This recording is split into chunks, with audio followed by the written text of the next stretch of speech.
The world that they showed me in the near future, in a couple hundred years from now, is a world that is difficult for me to understand or accept. There was what I saw was no visible signs of technology. If there was technology, they hid it from me, or it was so subtle that I couldn't even see it. You know, maybe that's the case, but I assumed that, like, in the future, it would be a world of like high technology, and they showed me a world of not low technology, of no technology, where people's relationship with God, with the creation, and with one another was so intense that human beings controlled the weather of the planet. Not just for the welfare of human beings, but for the welfare of the entire planet. Everybody in the world was telepathically connected to everybody else in the whole world. People raised food by simply, I don't know, meditating or thinking about the food, and the food would just grow, and then they would pick it and eat it. I mean, it was, you know, not instantaneous, but just happened before your eyes. I mean, a cabbage would grow from a seed to a full-blown cabbage in a matter of a few minutes. People lived in small communities. People could move from community to community freely if they wanted to. Most people didn't move around very much. Some communities put an emphasis on music, some communities put an emphasis on science, some communities put an emphasis on celebration,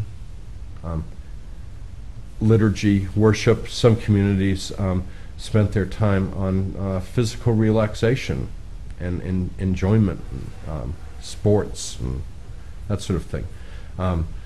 Some communities were very contemplative and did seemingly very little. Some communities were very active and sort of like were very much engaged with their environment, sort of what we would call gardeners, but they were literally environmental sculptors, you know, making these very beautiful places with the vegetation and the geology around them. I mean, different communities had different emphasis, but they lived in total harmony with the flora and the fauna around them, in complete harmony with one another, and the main emphasis of every community was the individuals in the community, and most especially the children.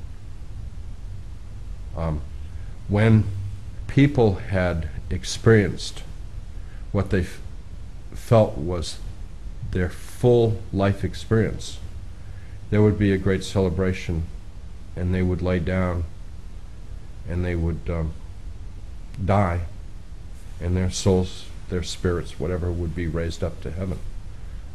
Dying was not seen as a sad thing or grievous thing. It was a joyous time. It was like it was celebrated as a birth. People ate simply, dressed simply. From what I was shown, there were no possessions other than the clothes on their back and a few simple instruments like musical instruments or tools or things like that, which were pretty much shared communally. It was a world that's very difficult for me to make any sense of, because it's like, you know, there was great happiness, there was very little suffering, there was no disease because people could, with laying on of hands, people could heal diseases immediately. The only real suffering that they showed me was sometimes people felt a sense of separateness, and the community would allow these people to feel that, but they would pray for that person. They would surround that person with love and bring that person back into the community. So it was possible for people to move a little bit away from the spirit of the community, but they were brought back into the community. No one was left. No one was ever lost for very long. But it was important sometimes for people to feel, you know, to appreciate what they had. They needed to, you know, lose a little bit of it once in a while. The Spirit of Christ lived in every heart, fully and completely. it's a world that is so completely unlike the world that we live in, that just how can we ever get there? But they assured me that this was the world that God envisioned for us, and it's not that far away.